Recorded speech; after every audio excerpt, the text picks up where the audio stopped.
Hey guys, and welcome back to Mastar Media. Today we're reviewing Dragon Ball Super episode 91 as Vegeta goes to train in the Room of Spirit and Time, but Mr. Popo says break the room again and you're banned. Yo, when Popo gave Vegeta that look, I was seriously like, yo!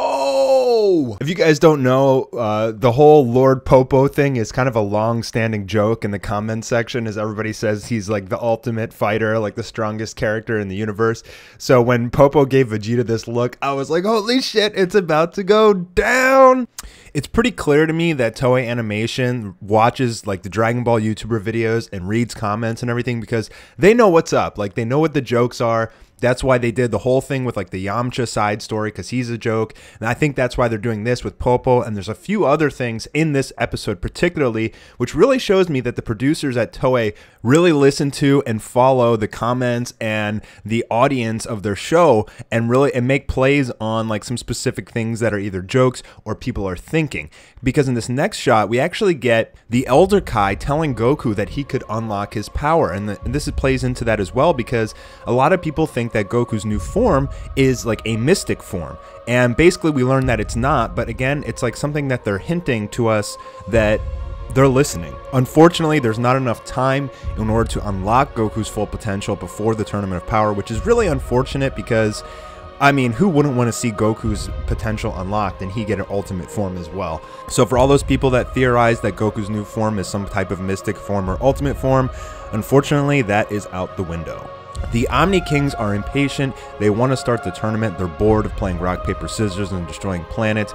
But the Great Priest is telling them that some of the other universes are having trouble gathering warriors. He goes on to show some of the other universes, particularly he starts off with Universe 9, as he shows these criminals are basically blowing up a town. Bergamo tells us that it's because of mass hysteria, because they learn that the universe will get erased, which is why the gods are telling everybody, don't tell anyone that the universe will get erased. This is what happens. Even their angel is clenching his teeth and he's very nervous, which is a different kind of personality trait that we have seen from any of the other angels. I don't know why he's so nervous. He's not getting erased. But basically we learned that there's no other warriors available in Universe 9 so far, so they're looking super, super weak. Again, another view of the angel looking very nervous. But pretty cool here to see Sidra do Hakai, and he blows up the entire city, which is like, okay, dude, it was just 3 people wrecking havoc. You're gonna like erase all these innocent lives? Like, all right, dude. So the Omni Kings think that Goku's universe is gonna win, but they also say that the Universe 6 fighters look pretty strong as well. The Great Priest explains, well, yeah, that's because they're a pair and they should be very similar in strength. Now, the interesting thing here is that the Omni Kings don't even really realize this, okay? And I need to pause it here to talk about this. Why would the Omni Kings, who are supposed to be the king of all, the creator of all, not know that universes are pairs being equal in strength? Now, I made a video quite a long time ago called Clues Hinting That the Great Priest is the True Omni King. And this is, I think, another hint that that is true. You can watch that video. I'll put it at the end screen so you guys can see it.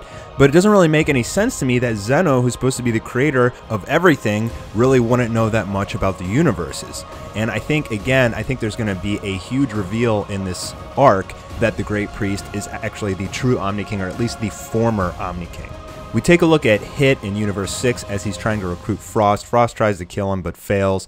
And he tells us that basically Frost is strengthened up, so possibly that could be a hint that he's getting a platinum form or a golden form of his own. We get a brief but awesome little fight of Goku fighting Whis in the gravity chamber, which was really, really awesome.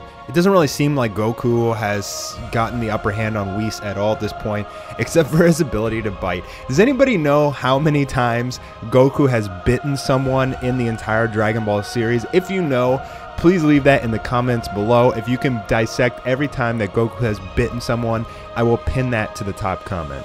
Finally, we get introduced to a brand new character. Yay! So this girl is named Brianne. She is actually from Universe 2, and she's basically Sailor Moon the Teletubby. And she like uses all this like heart powers and stuff like that. So she's basically the one that Vegeta is fighting in the opening. So I'm curious to see how strong she is, but we know Vegeta was Super Saiyan against her, so she's pretty strong. Then we get Universe 10 as Gowasu is filming all of the fighters doing some dance moves and stuff.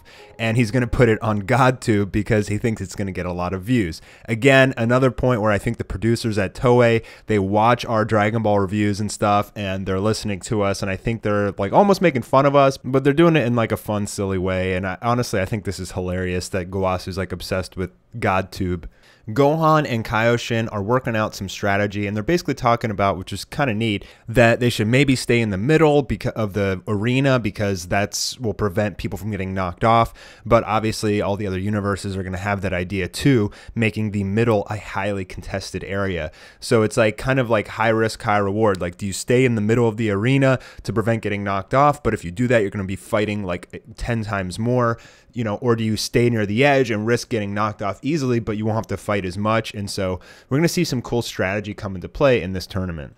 Finally, we learn that Buu is asleep and he'll be asleep for 2 months, which really pisses Beerus off. Goku goes to go try and wake him up. The second that Beerus turns his head, and when he turns his head back, Goku is gone. So overall, I think this was a pretty fun episode. I enjoyed it. I'm glad we got to learn about a new character, especially the one that Vegeta is going to be fighting. Let me know what you guys think in the comments below, especially with that Popo-Vegeta standoff, man. I thought Popo was about to whip out the guns and kick some ass there. I really want to do a fan animation of like Popo versus the world and just have like Popo kicking everybody's ass. If you guys want to see something like that, let me know and I'll do a little parody of that. All right, guys, that's it for me. Hope you have a good Sunday, and I'll see you probably Tuesday for the episode 92 preview as we talk about the 2 brand new Super Saiyans. All right, guys, have a good one. See you later.